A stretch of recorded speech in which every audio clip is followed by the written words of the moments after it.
Good morning, students. Today we are going to start the lecture number 15 in the subject of history O levels. And today we are going to read 10 more important questions. So the first important question for today is, what was the role of the Pakistan in Commonwealth? So the answer is, in 1956, Pakistan declared itself as a republic. This meant that the British monarch no longer had any say in how Pakistan was to be governed. But Pakistan continued as a member of the Commonwealth. This membership gave Pakistan political and economic support. As a Commonwealth meeting in Colombo in 1950, the Colombo Plan was set up to provide aid for Pakistan. More than £1 million was given towards the Sui Gas project, and some of the wealthy Commonwealth nations made individual contributions as well. For example, Canada gave $40 million towards the development of the railways. So this was the role of the Pakistan in the Commonwealth. The second question for today, which is very important, that is, what is UNO? UNO's full form is United Nations Organization. Okay, the United Nations Organization's UNO, or UN as a short, was formed in October 1945. Its aims were set out in the United Nations Charter, a formal document signed by the members. Those aims were as follows: to save the world from the future wars, to ensure that all people have basic human rights, to establish equal rights between large and small nations, to ensure that countries respect international law and obey treaties, to work for the higher standards of the living and social progress. So the aims were very good, but apparently the UNO is failed in achieving its aims. The next important question for today is, what is SAARC? The South Asian Association for Regional Cooperation is an organization of the South Asian nations, founded in December 1985. Its 7 founding members are Bangladesh, Bhutan, India, the Maldives, Nepal, Pakistan, and Sri Lanka. It is dedicated to economic, technological, social, and cultural development, emphasizing collective self-reliance. Its headquarters is in Nepal, Kathmandu. So this was actually the association of the 7 South Asian Association countries. So the aims were very good, but again failing to achieve the aims. The next important question for today is, what is OIC? In 1969, Pakistan joined with 24 other Muslim nations to form the Organization of the Islamic Countries. So this is the full form of the OIC, Organization of the Islamic Countries.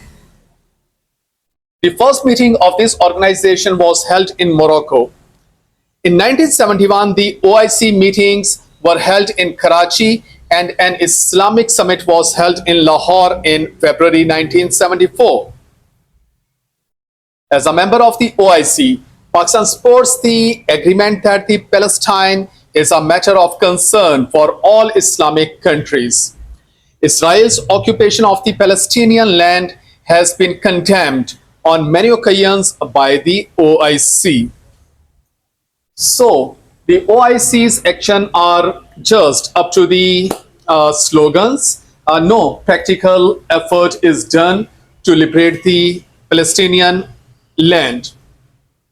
The next important question for today is, who was Benazir Bhutto?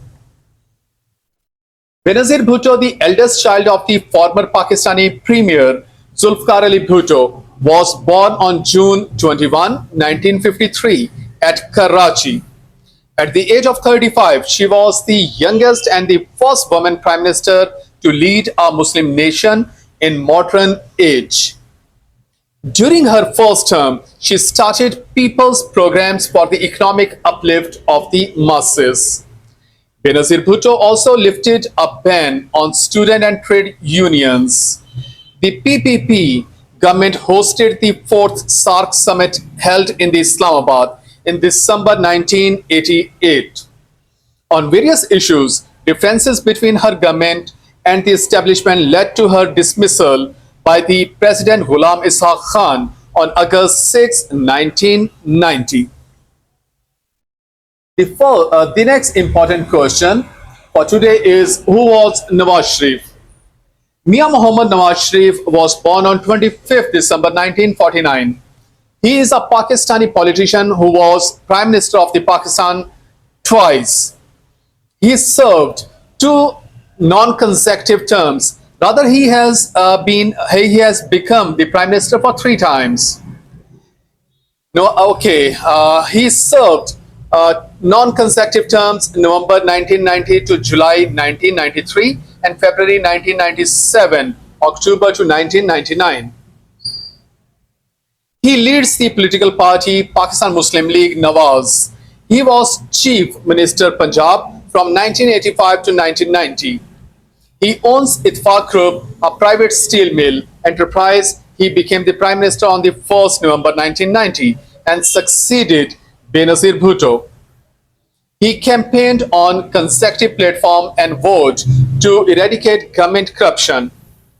He focused on improving the nation's infrastructure and spurred the growth of the digital telecommunication. He privatized government banks and opened the door for further industrial privatization. He legalized foreign money exchange to be transacted through private money exchangers. His privatization policies were continued by both Benazir Bhutto and Pervez Musharraf. Nawaz Sharif had disputes with the three successive army chiefs, and in April 1993, President Ghulam Ishaq Khan, with the support of the Pakistan Army, used his reserve powers to dissolve the National Assembly and appointed Mir Balakhsher Mazari as the caretaker Prime Minister. The next important question for today is, who was Pervez Musharraf? General retired Pervez Musharraf was born on 11th August 1943. He was a Pakistani politician and military figure who served as the 10th President of the Pakistan from 2001 to 2008 and the Chief of the Army Staff of the Pakistan Army 1998 to 2007. On 18th August 2008, Pervez Musharraf resigned from the post of the President under impeachment pressure from the coalition government. He was succeeded on 6 September 2008 by Asif Ali Zardari, duly elected as Pakistan's 11th president. The next important question for today is, what was the reaction of the countries on nuclear test by Pakistan? So, the test carried out by Nawaz Sharif in 1998 gained widespread criticism from around the world, but also brought economic sanctions from countries like Japan and USA. The economy was, however, close to collapse and fuel prices had to be raised. Bank loans also had to be negotiated and a state of the emergency was imposed. Pakistanis were also treated very badly in other countries. They were unable to get visas and were targeted as terrorists. Next important question for today is, how did Pakistan become a nuclear power? In 1998, Pakistan carried out nuclear tests in Chaghi Hills, Balochistan. The tests were ordered by Nawaz Sharif and Pakistan was declared the first Islamic Republic to be a nuclear power.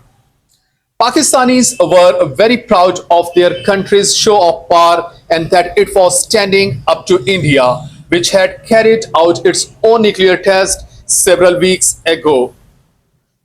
Also, Pakistan now held the title of the 7th nuclear power country in the world and the first Muslim country to become a nuclear power. The next and the last question for today, that is very, very important, is what is MQM? MQM stands for Mahajar Qawmi Movement, now Muttahida Qawmi Movement, and its leader's name is Altaf Hussain. It was a party which represented Muslims who had migrated from India after the partition and was mainly concentrated in Sindh.